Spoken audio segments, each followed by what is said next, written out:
मैं हूं कविता रलहन, पंजाब केसरी नवोदय टाइम्स पे आपका बहुत बहुत स्वागत करती हूं। और 15 अगस्त के प्लान्स आई एम श्योर आप सबके बनना स्टार्ट हो गए होंगे। तो लेट मी ऐड, 15 अगस्त को वेदा मूवी ज़रूर देखिएगा पूरे परिवार के साथ। एक्शन पैक ड्रामा है इसमें, और जॉन इब्राहिम है, शर्वरी है, अभिषेक बैनर्जी है, उसके अलावा तमन्ना भाटिया भी है। और आज पूरी टीम हमारे साथ मौजूद है। तो आइए वेलकम करते हैं कास्ट एंड डायरेक्टर का वेदा फिल्म की। बहुत बहुत स्वागत है आप सभी का। निखिल अडवाणी सर, इस फिल्म के director, a very warm welcome. And एक आज फैन मोमेंट फील हो रही है मुझे। कल हो ना हो देखकर बहुत सारी जनरेशन के लोग जो हैं बहुत ज़्यादा इंस्पायर हुए हैं। And thank you so much for making that movie, and thank you so much for making Vedaa as well. इसके बारे में हम बात करेंगे। शर्वरी और अभिषेक, आपका भी बहुत बहुत स्वागत है। थैंक यू सर, 2003 में आई थी कल हो ना हो, और आज भी लोग उसके उतने ही दीवाने हैं, उतनी फैन फॉलोइंग बढ़ती जा रही है। तो जितना प्यार आपको कल हो ना हो से मिला था, क्या आप उसी तरह का प्यार वेदा से एक्सपेक्ट कर रहे हैं? और आपको क्या लगता है कि ऑडियंस को वेदा क्यों पसंद आएगी? मतलब मैं उम्मीद करूंगा कि लोग उतना प्यार दे दें जितना कलोना हो के लिए दे मतलब बट आई फील कि कलोना बहुत ही स्पेशल फिल्म है। और मतलब मैं बहुत ही स्टूपिड होऊंगा इफ आई फील कि मेरी हर फिल्म कलोना जैसे मतलब आइकॉनिक बने। अगर वो होता तो मैं नेक्स्ट फिल्म बना ही नहीं पाता। मैं तो बढ़ता ही नहीं। आई फील कि जो ऑडियंस जब ऑडियंस जाएगी वेदा देखने के लिए, उन्हें एक बहुत ही यूनिक एक्सपीरियंस मिलेगा। क्योंकि मतलब जिस तरह का एक माउंटिंग किया है, जो नॉर्मली एक फिल्म जिसमें बहुत सारा हार्ट है, बहुत सारा मैंने एक फिल्म बनाई थी, एज ए प्रोड्यूस किया था, मिसेस चैटर्जी वर्सेस नॉर्वे, जिसमें रानी मुखर्जी थी। उन्होंने कमाल का उन्होंने किरदार निभाया था। फैंटास्टिक स्टोरी था। एंड पोस्ट पैंडेमिक उसने काफ़ी जो लव उसने पाया था, वो because of the pandemic it did not get to where it could have got. I think कि there is no excuse for Veda. मैं कुछ मतलब जो भी मैं डाल सकता था, मैं जो भी मैं कर सकता था, जो भी मैं बनाना चाहता था, मैंने सब कुछ किया है इस फिल्म में। I think Sharvari, John, Abhishek, the cast, the crew, the technicians, सब ने मतलब जी जान के उन्होंने काम किया है। sure. और बहुत ही इंटरेस्टिंग कहानी है, बहुत ही बड़े पैमाने में हमने और जी ने जिस तरह से हम बिलीव किया, जो स्टूडियो है उन्होंने बिलीव किया, क्योंकि मतलब you don't really get the option to make a film like this at this scale. So yeah, I mean I just hope we can get all the love that we can. 15th को ही बन जाइए, 16th को भी जाइए, 17th को भी जाइए, 18th को भी जाइए। Right absolutely. शर्वरी, आप मुंजिया का सक्सेस कितना अच्छा लगा आपको, कितना मीठा लगा? और उसके बाद वेदा फिल्म में मतलब मैं सोची थी कितनी सारी एक एक्टर की जो विश लिस्ट होती है ना, निखिल अडवाणी के साथ काम करना वो पूरी हुई, जॉन इब्राहिम के साथ काम करना वो पूरा हुआ। सो और क्या क्या है वेदा के साथ जो आपकी विश लिस्ट पूरी हो रही है? आई थिंक वेदा के साथ जो विश लिस्ट मेनली जो ये पूरी होती है कि ये जो कहानी है वो मैं चाहती हूँ कि ये लोगों तक मैं पहुँचाऊँ। ये वो ऐसी कहानी है जो आई थिंक पहले तो एक टिट्यूलर रोल है। आई थिंक ये भी एक बहुत बड़ी बात होती है। आई थिंक ये डेफिनेटली एक बहुत बड़ा ड्रीम कम ट्रू है या चेकलिस्ट जैसे आप कह रहे थे। ये भूल गई थी। अच्छा चलो फिर। तो of course working with Nikhil sir, John, Abhishek, I think it's a no-brainer when you have people like this who are a part of this film.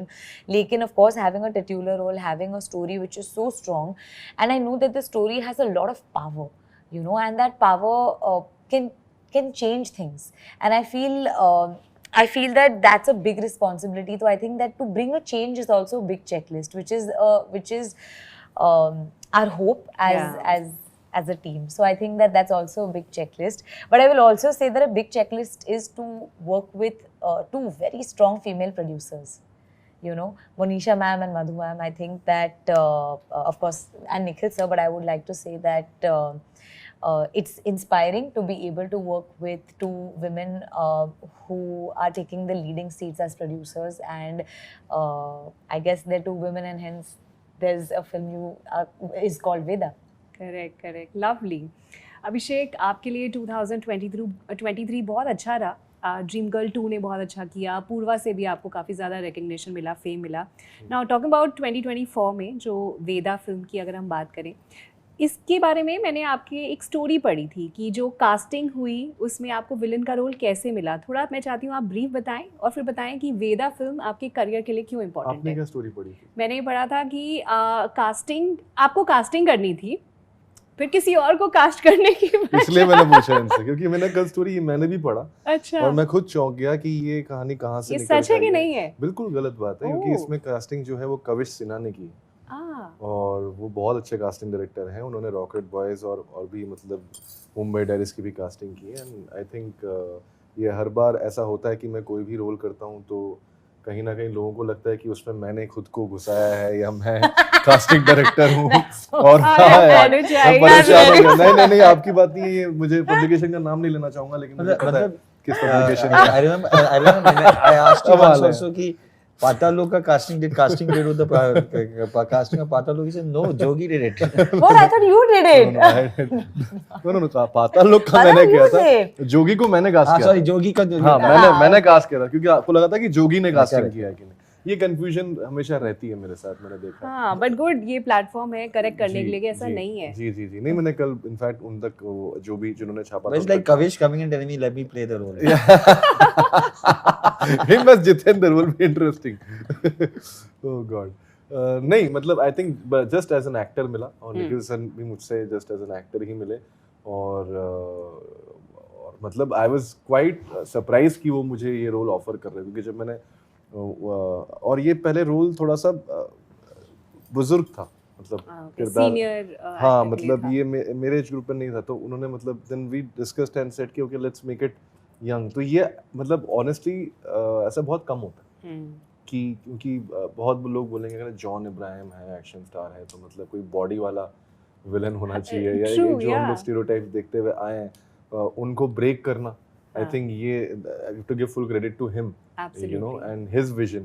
And then I'm just lucky that मुझे वो opportunity milli, and then now it's on the audience and you कि आप लोगों को वो काम कैसा लगता है। और आपको क्या लगता है कि वेदा आपके करियर के लिए क्यों इम्पोर्टेंट है? क्योंकि 10 बार बोल चुका हूँ, फिर से बोलूँगा कि बचपन से मैं इस तरह के जॉनर वाली फिल्में करना चाहता था, जो कि एक तरह का एक्शन जॉनर है।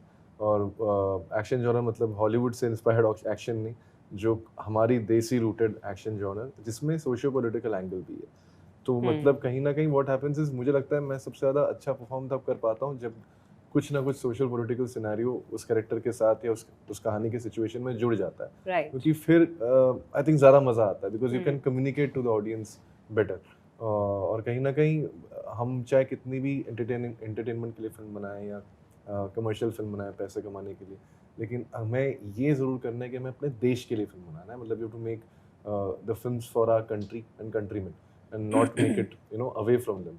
सो वेदा इज दैट। वेदा मेरे लिए आई थिंक वो इम्पॉर्टेंट फिल्म है हिंदुस्तान के लिए, कि वो मतलब एंटरटेन तो होंगे ही, उनको मतलब मज़ा आएगा with the whole action drama, but साथ ही उनको शायद कुछ सवाल मिलेंगे जिनके जवाब हमने मतलब फिल्म में देने की कोशिश नहीं की, वो जवाब वो खुद ढूंढे, तो आई थिंक बेहतर होगा।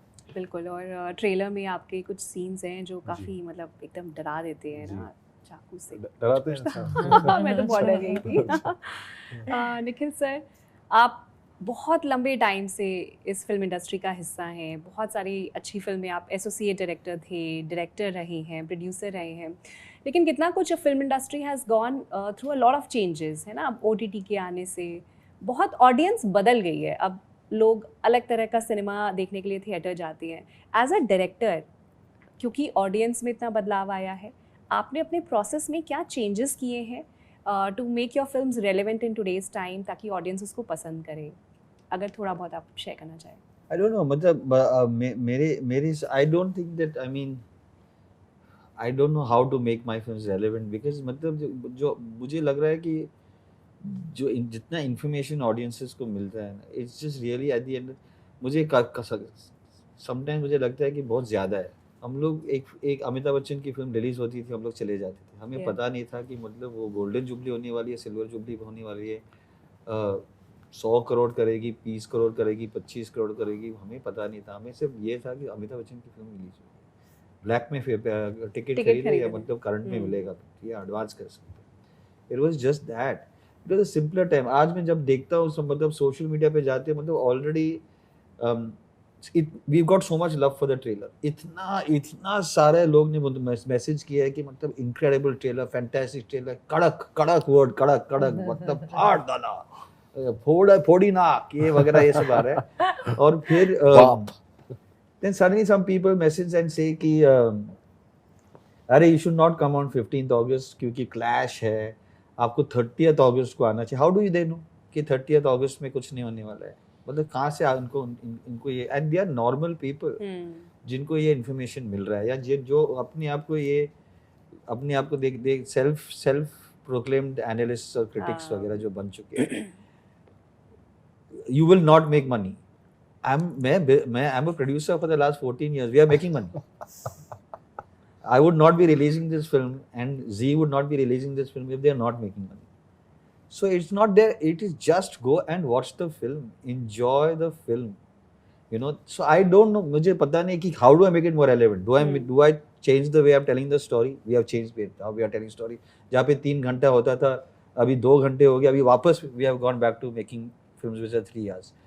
There was a time music चल रहा था. Now music, then we started making non-musical films. Now we started making musical films again. Then there was a time of Heartland. एक मतलब हम लोग जो थे कि इंडियन डायस्पोरा के लिए फिल्म बना रहे थे. कुछ होता है, कभी कुछ Dil Wale, Mohabbatein, making big films, abroad जाके शूट करते. फिर Anurag Kashyap and gang came and heartland वाली पिक्चर शुरू हो गई. So we have only been trying to adapt. Now suddenly it is everybody has become, oh मतलब साउथ वाली फिल्म चल रही है, so we should be making films like this.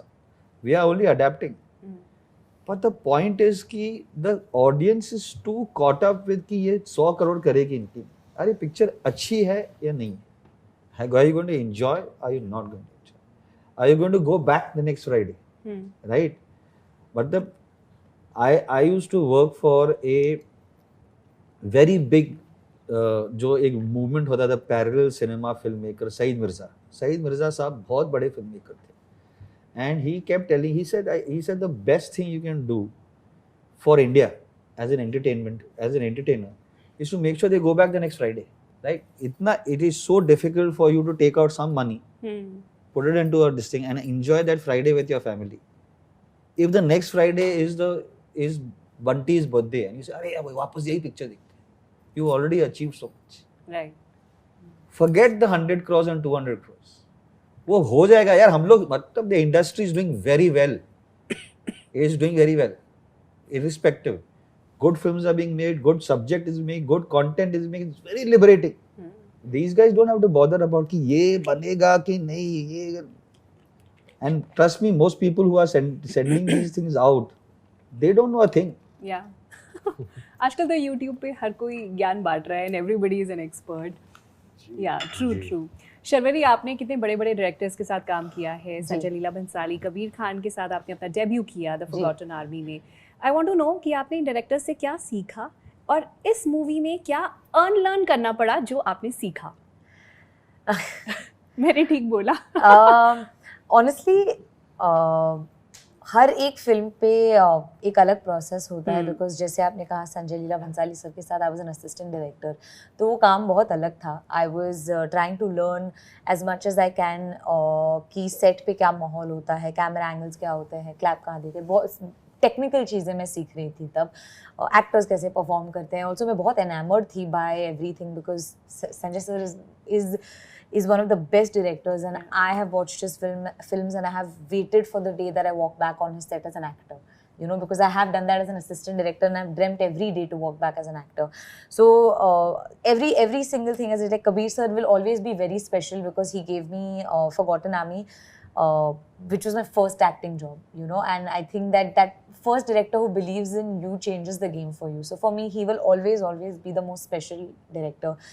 But there is no learning and unlearning as such. I think acting is like life, you know. You learn things on the way. The ones that aren't required, you forget them, but you're not aware of it, you know. You're not like, oh अच्छा अब मुझे ये भूलना है, मुझे ये याद रखना है. आप हर जगह से जो चीज़ आपको याद रखनी है वो आप लेकर आगे जाते हो. मैं ज़रूर कहूँगी कि हर फिल्म से मुझे सीखने मिला है, whether it was as an assistant director or as an actor. And the main thing is, of course, to be able to work with Nikhil sir on a film like Veda is just a big validation and a motivation for me, because the way he had already written Veda in such a beautiful way. He had already created the script and created this character. I just got the opportunity to be able to be a part of it, and to be able to be a part of his vision. And for me, I think it's a big honor to be working with Nikhil sir, because he really gave us actors a free hand. He allowed us to emote scenes the way we wanted. He was always open to our ideas, always open to, you know, hearing what our opinion is. And only once your actor is happy, we would do the scene that everybody wants. And I think that I've gotten to learn a lot, and it's just been the most incredible experience. I'm sure. And my last question now, अभिषेक, एक और news मैंने पढ़ी है, यहाँ पे भी आप correct कर सकते हैं वैसे सही है कि नहीं है, कि जॉन इब्राहिम ने कहा है कि अभिषेक बैनर्जी का एक्शन देख के उनके लिए पूरी ऑडियंस जो है हॉल में तालियां बजाने वाली है. सो ये टच सही वुड लेकिन ये तो खैर मतलब रिकॉर्डेड है. अच्छा. You know, it's not because I'll tell you why John ने कहा था, because actually it's very misleading कि मतलब आपको एक्शन करने के लिए you have to go to the gym. Of course you have to go to the gym, and John is a living testament that going to the gym and being fit is very good for you as an action. But Veda is a film about power, and the power comes from the head.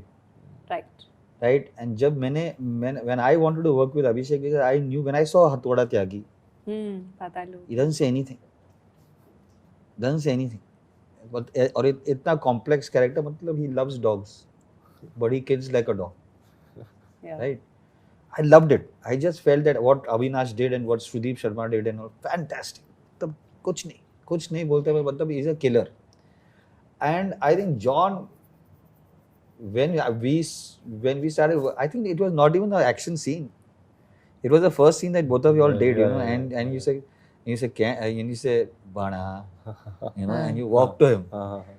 And he came to me and he said, you know, you were so right, because it is that when Abhishek looks at you, you're feeling like Yeah. अभिषेक कुछ हो जाए यहाँ पर, हाँ, एक छोटा सा demo. नहीं आया, मुझे तो अभी डायलॉग्स याद नहीं है. और हमें डराना नहीं है, हमें लोगों को बुलाना है हमारी पिक्चर देखने के लिए. सिंपल थिंग, शिवानी बच्चों को स्कूल लेके जाए. It's so incredible that, you know, it's so much power is there in that scene. It's incredible. You know. चलिए, we are looking forward to that scene, to the movie. वेदा 15 अगस्त को release हो रही है, और जैसा Nikhil sir ने कहा, सिर्फ 15 अगस्त नहीं, 16, 17, 18 कभी भी जा सकते हैं देखने के लिए. सो डेफिनेटली देखने जाइएगा. जाते जाते thank you so much. Thank you.